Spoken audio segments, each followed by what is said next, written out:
Welcome everybody. We're back with another installment of Diversity in Aquatics, and really happy and excited to have the team from Drowning Prevention Auckland here. We have Clayton, Leilani, and Harry, all from up in Auckland, and they're joining me today to have a little chat about diversity in aquatics.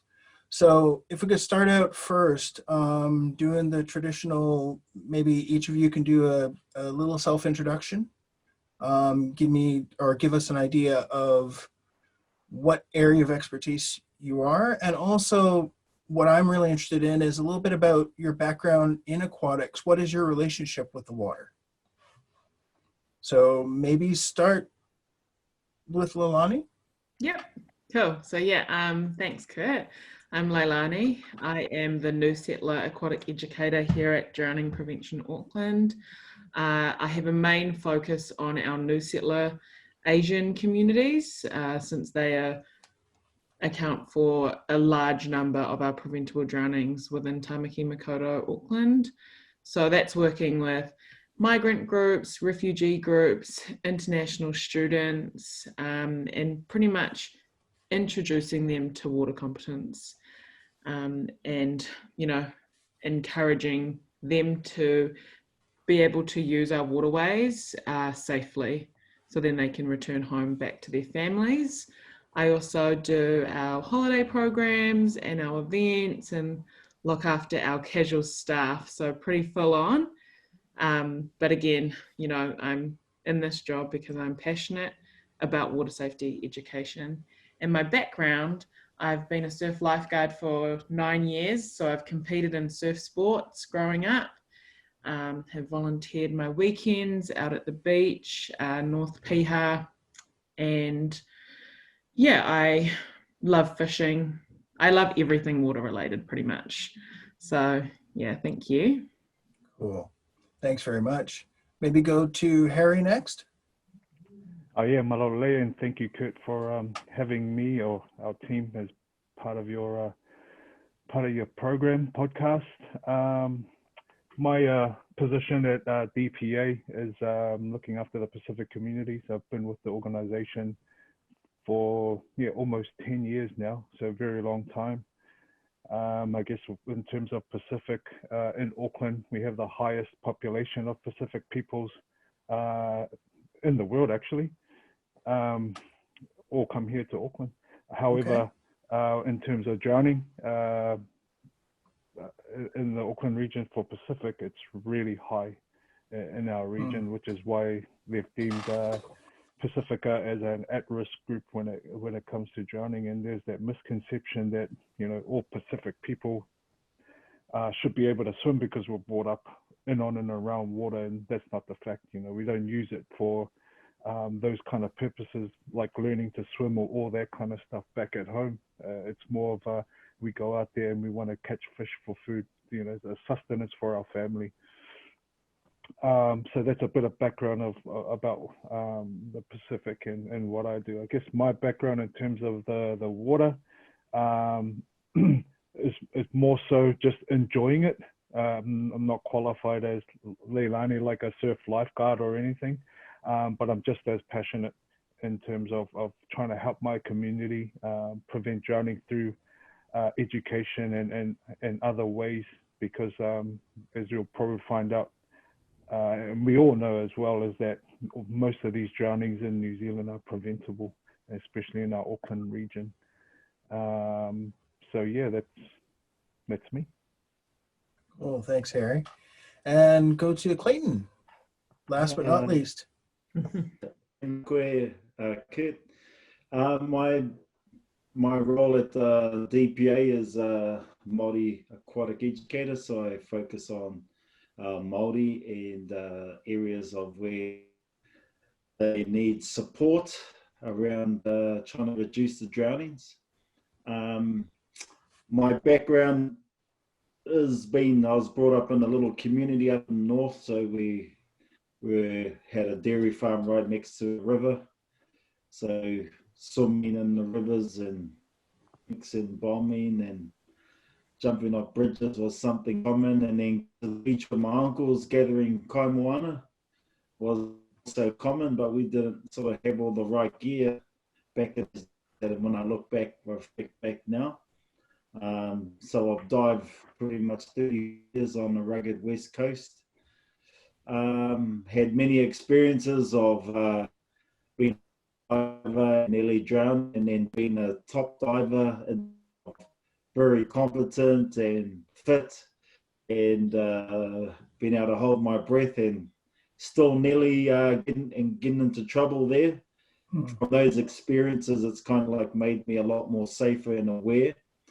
So it just been diving pretty much for 30 years. And then my other passion is doing outrigger canoeing, wakaama. And wakaama's pretty much taken on the world, New Zealand's, and been worlds.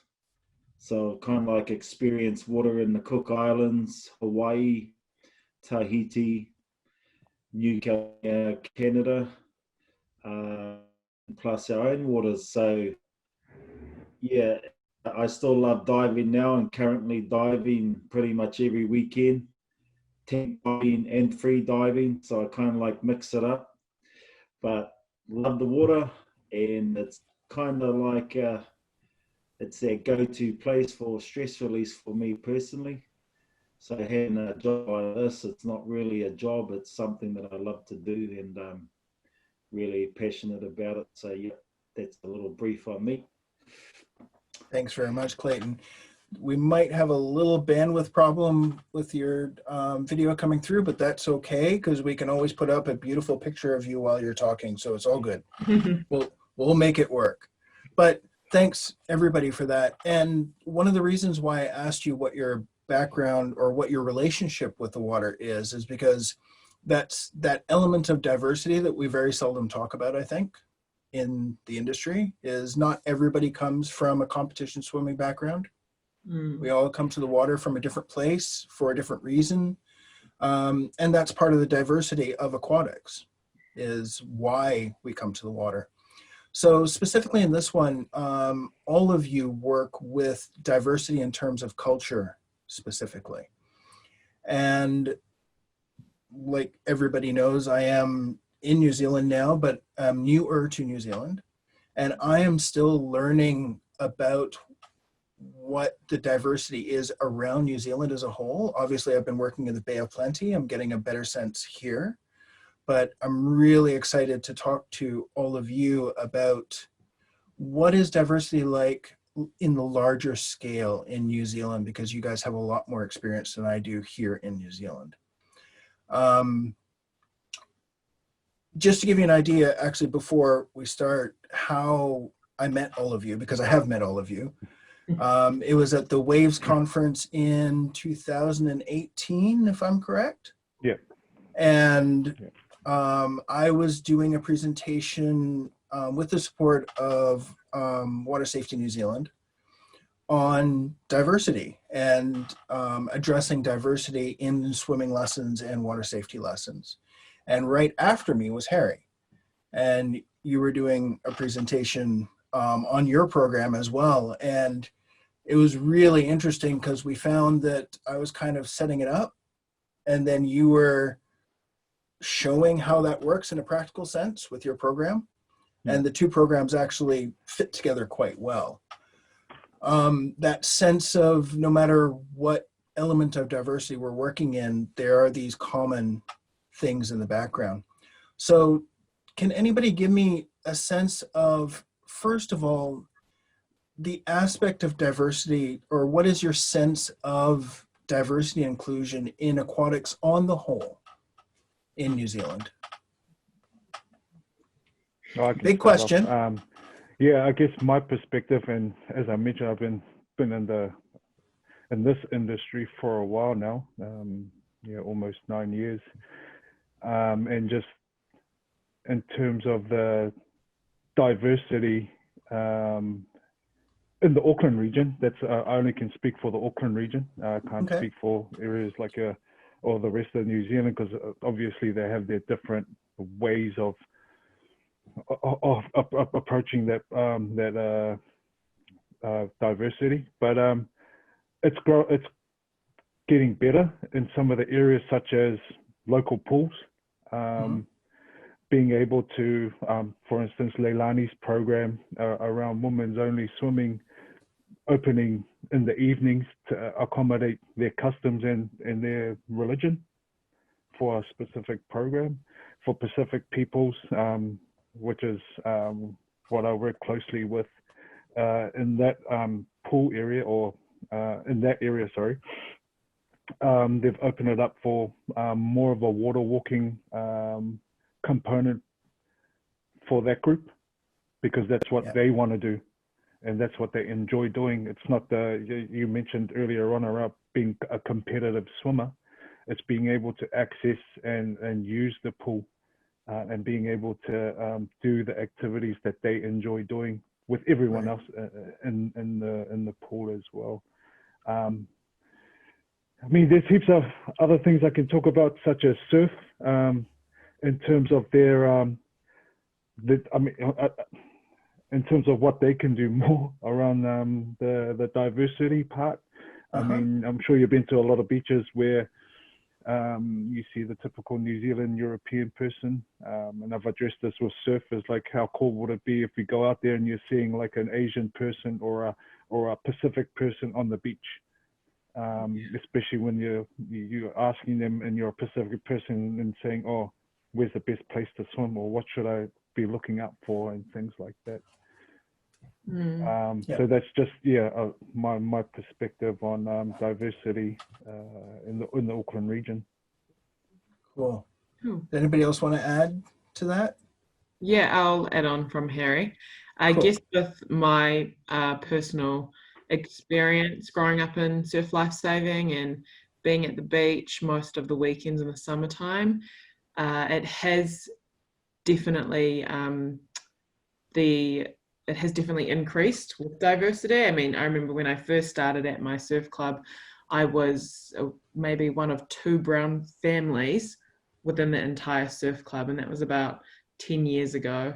So from then till now, we've definitely increased our intake for Pacific Island people, and for Māori as well. I think it's really important, as Harry said, that our surf lifeguards really represent our diversity, and they reflect our diversity for the communities that are coming and using the beaches. And, you know, we work at a lot of South Auckland pools, and it's great to see that there are a lot of Pacific Māori pool lifeguards as well.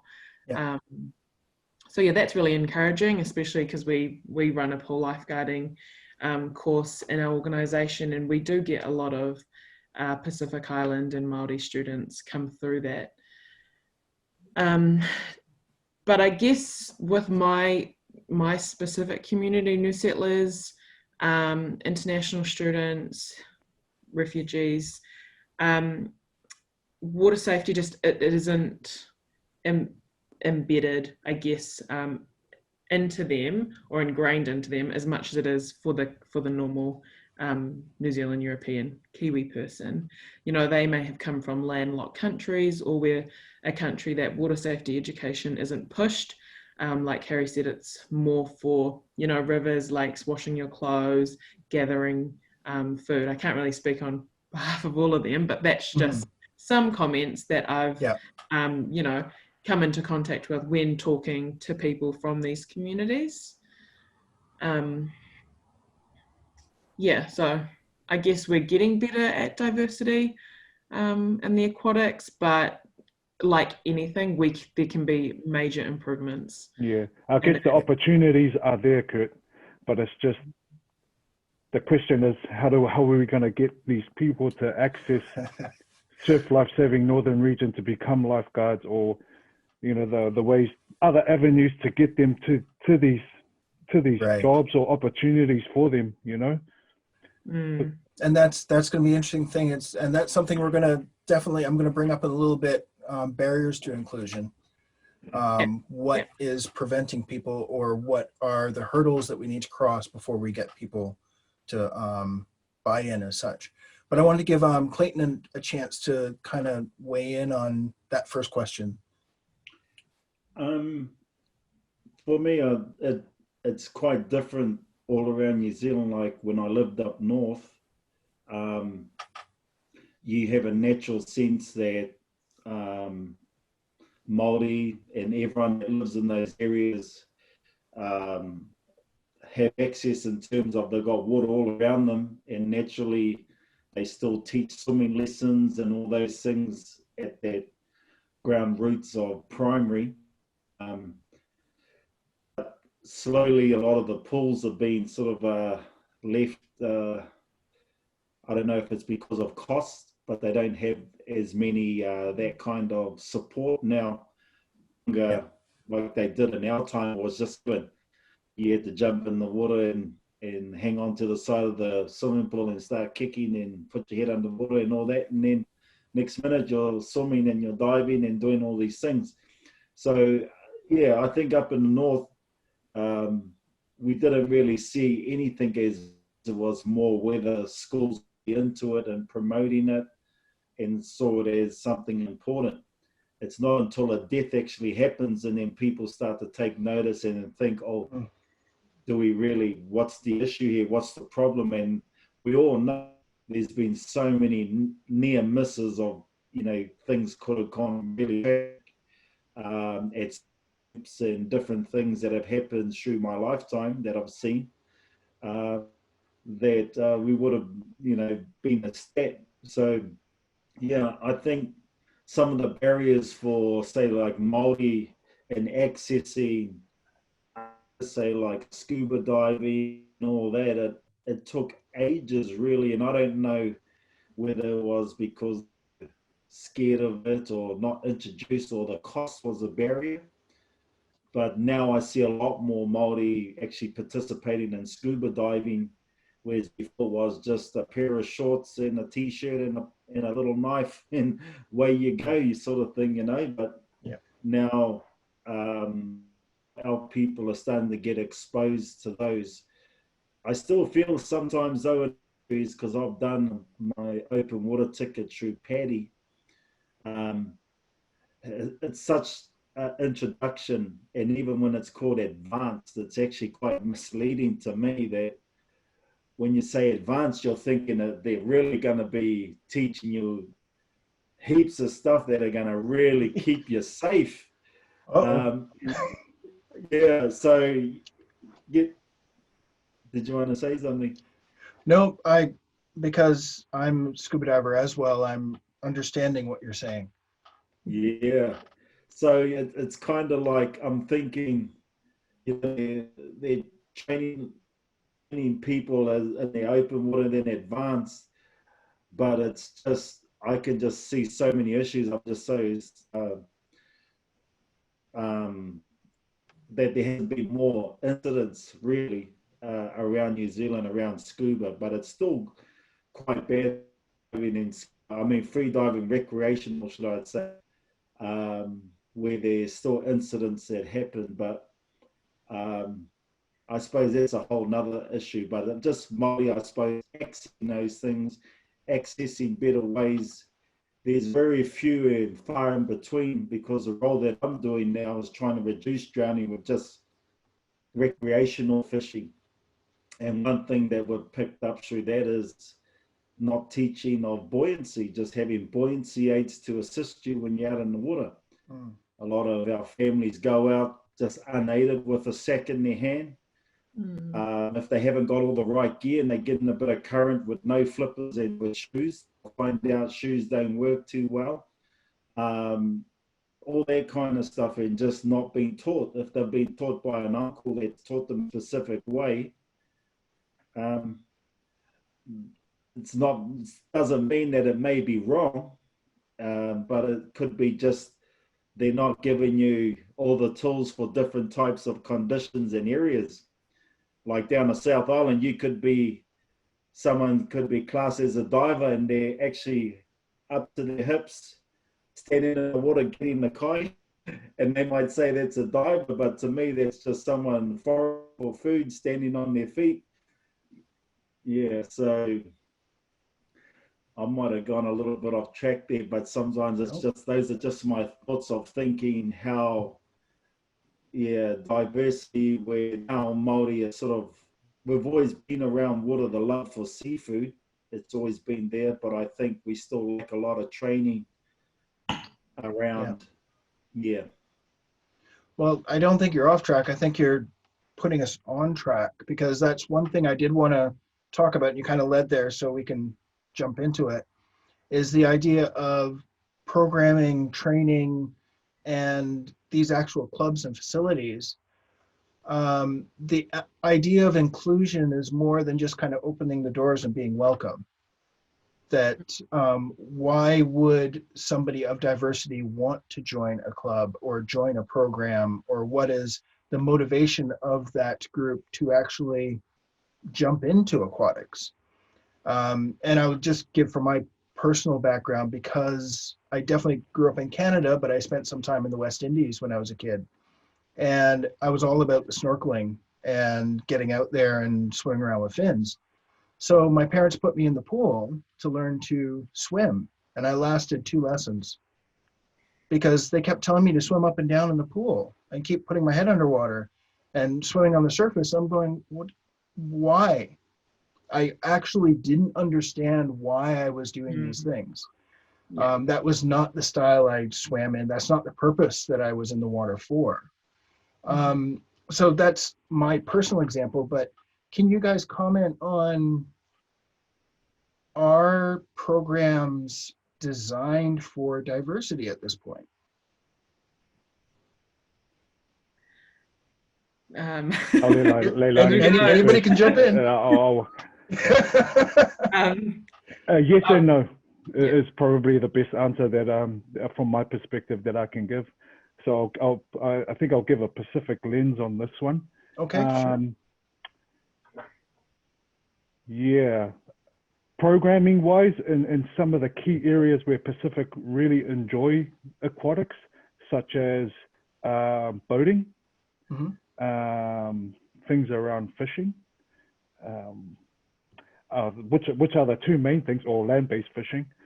There are certain programs that meet their respective needs that we, as an organization at DPA, provide for them, because it's community-led from the Pacific peoples. They're the ones that have helped develop the program. Unfortunately, they were developed from being reactive to drownings, because we found out these are the things that they're doing, and these are the things that they're drowning from.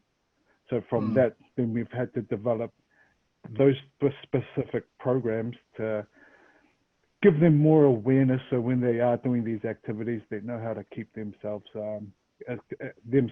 safer. But in terms of swimming and other things, I think I mentioned it before, there are opportunities, and I think you mentioned it too, Kurt. It's whether you want to do it and whether they want to do it. And what I found with some of the Pacific communities, some of them want to do it, some of them don't. And some of them mostly want to do that boating. They want to learn more about that because, you know, at the end of the day, they want to provide food and that land-based fishing, because that's what they're born. I guess it's just ingrained in our culture as Pacific peoples, because we're growing up around that environment doing those things.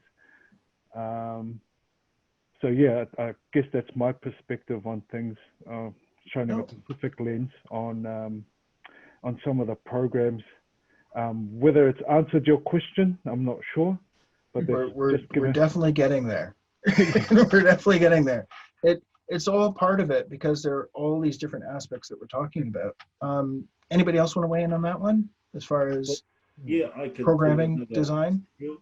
For me, I found there was huge gaps when I come into this industry. I just wanted to be a person who could be qualified to just do snorkeling. I couldn't find anything anywhere unless you became what do you call it, a proper instructor, master diver. And I was going, really? And yet, you know, people can go and purchase flippers and goggles, snorkel, and get out there and just start diving. You know, there's no legislation around that or guidelines. And you have the other side where companies say that they do it, they're doing it at a cost because they're there to make money, not so much to keep individuals or communities. And in my role, I'm thinking, I want to, if you know, if I can use some of my experience of how people get into trouble on the West Coast, wouldn't that be of value to me, though I haven't maybe got a certificate? So I'm saying that I still want to get a certificate, but I don't. Why should I have to become a master diver to get it just to do snorkeling? You know, and I know all the basics of from stuff of how to get someone competent in snorkeling, all the equipment they need, the conditions to be aware of. Just the whole, I've just found that quite frustrating for myself. And then when I have looked into it, the costs are quite huge. But it also comes with, I'll become a master diver, I'm also be qualified in teaching scuba diving, which for me, I want to just be a health promoter. I don't want to like go into the industry of scuba diving and all that. I just want to be able to teach, pass on information for communities that's going to keep them safe. And a common thing for is, depending on how you've been taught, is how you're going to be still diving today, until you have a near miss and nearly drown, and then you might start changing your behavior. But until that point, is very far and few in between where you can actually do training that's actually accessible to be able to get qualified. So yeah, I still see there's gaps where, and the same thing where the Māori, sometimes Māori mightn't be engaging, they think they're all right. Sometimes they think, you know, and it's true, we're in a ancestors on the canoes through the Pacific to here to Aotearoa. But in those journeys, they were masters and they were skilled and they were living on the water every day. And now, respect, we're not living on the water like they were and traveling distances using the stars and the sun, the moon, and fishing the birds. We and the trade winds, we don't do that now. It's sort of like land people, and we try and, you know, access the beaches and kai where kai is. But that's where I find there's definitely a shortage there made around that. And I think it's just in general, it's not so much just for Māori. I think it's in general, there's very far and few between programs that actually offer. Even the one that I'm offering now, I think I'm the only one in New Zealand. There's a few others that do little programs, but not did to keep communities safe. Yeah. Okay. So definitely gaps in the system that need to be addressed. Yeah. Yeah. Leilani, you want to jump in? The only sorry. mainstream thing programs that are out there is learning to swim. When you think about it, and there's nothing mainstream about scuba diving, being a surf lifeguard, you know, being a boatie, because that's the only thing that's pushed within schools here in Auckland is learning to swim. Yeah, and that's where we have to. I think that we need to break that up and. I think that's explore that's other opportunities, and there's always other things that that they can gravitate to, because not everyone's going to like the same thing. Everyone's got their different things that they want to do. That is a topic that we could probably talk a good hour or so just on, is that whole idea of diversity and how you come to it. I just want to give Leilani a chance to quickly jump in on that one, if you have anything to add. Yeah, so I guess diversity in programs, as Harry said before, a lot of our programs currently are in response to drownings that have happened, and they reflect our preventable drowning statistics. So coming from my gender specific water competence program I run with females only, it's a different program because we are co-creating it with the group to make it inclusive, to make it a private space, so we can take down financial barriers, we can take down religion barriers, where these ladies can come together and then learn to swim and learn water competence. In order for us to get the group, we can't just do your mainstream advertising through all of our mainstream channels. You know, specific groups use different communication channels. So for us, and I think what we all do, and it aligns with the Te Ora Te o Waitangi, the 3 Ps, is we create partnerships within our community groups. So then we can target that specific area. And then once we create that partnership, we're able to then get participation from them. All right. And then once we get participation, we're able to then provide that education. So then we can protect them when they're going around the water.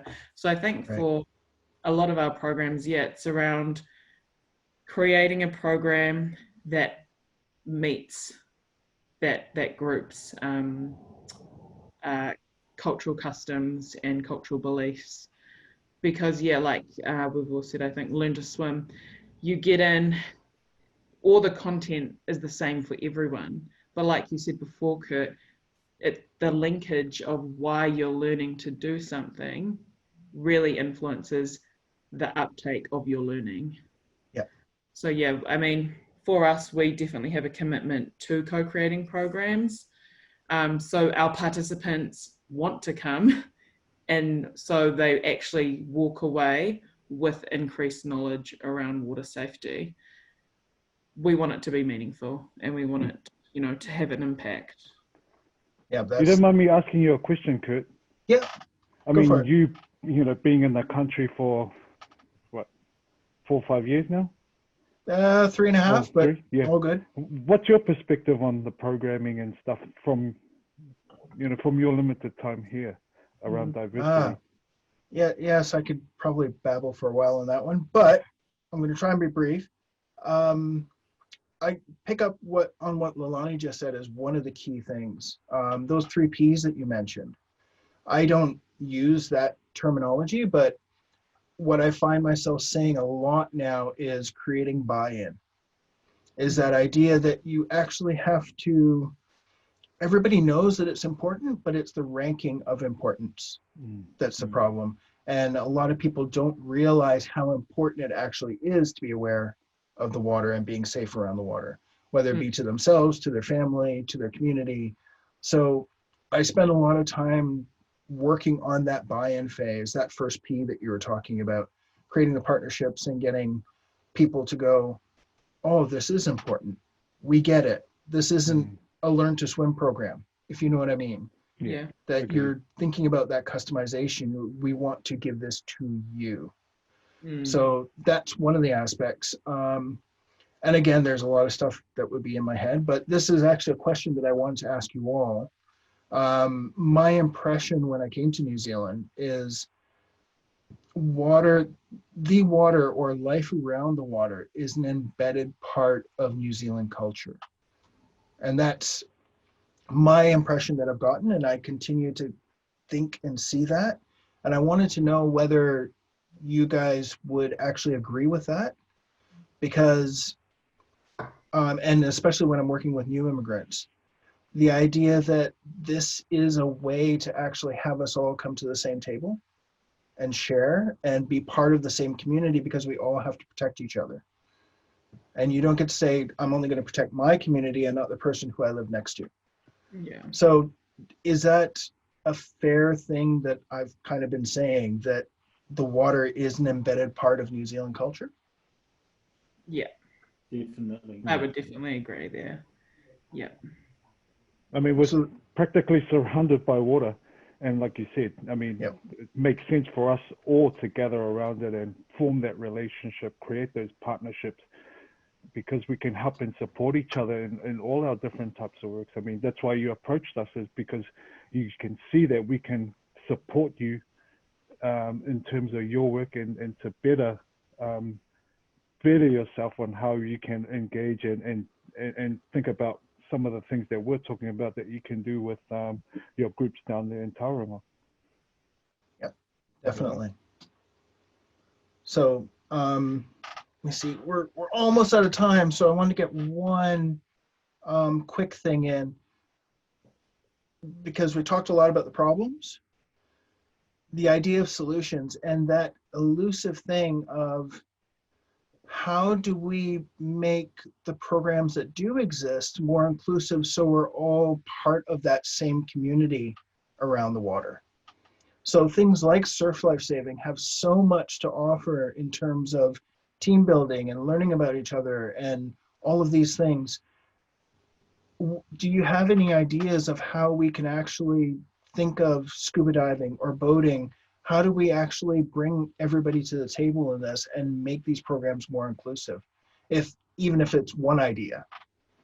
I would say, well, on our side, in order to increase that, it would be through consultation with your community groups, and for us to find the group so we can, increase our ethnic capability when it comes to providing programs for all.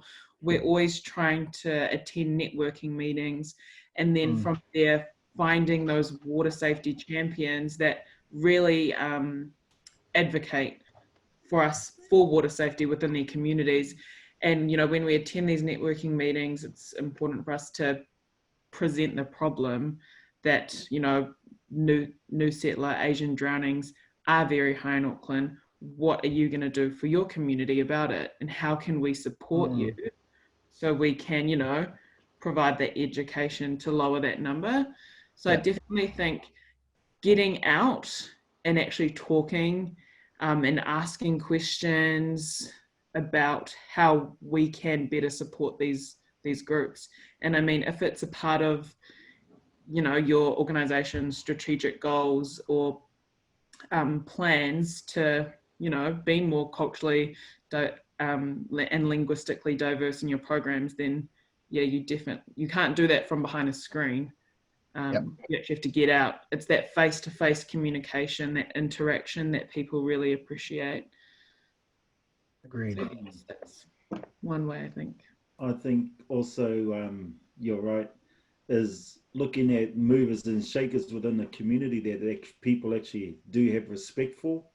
And you can find those in every community, that a good scuba diver, a good free diver, a good boatie, that people would actually listen to and respect, and they respect. You can get buy-ins through having Oh, I think we might have lost him, no. but that's okay. Do I Is he keep still? cutting out? He's there. Oh yeah. Maybe if you just repeat what you said, Clayton. But I was just saying that identifying movers and shakers within the community, that those that have the most influence, and sometimes you can work through them to actually get access to communities. It's a lot easier. And even though we may have the skill, you still need the in. Even with me with Māori, I still need the in with whānau that I don't know. Once they welcome me in next door to a mate of theirs that they respect, then I'm accepted as part of their community and whānau, and I can promote anything with them. Yeah. Very cool. Yeah. Guys, I think I'm going to leave it there because I know you guys have to run. We're going to have a quick chat when I stop recording, but I just wanted to end it by one of the reasons I really wanted to do this. And I'm so glad you guys wanted to do this is from my external perspective, New Zealand is a big place and it's also a small place. Population 5 million. We've got so much stuff going on and the answers are there. I think that there are a lot of people around that are doing the work. And if we actually start reaching out to each other and collaborating and sharing information, we can actually make the difference in these programs. So that's one of the things I really, really wanted to thank you guys for sharing. And if you guys don't have anything else to add right now, like I say, we could probably talk quite a while about this. But for now, I just really like to thank all of you for being here and maybe do this again in the future. Yeah, no, thank you, Kurt. No, thank you, Kurt. That was awesome. All right. Thanks very much. And don't go anywhere. We're going to talk a little bit after.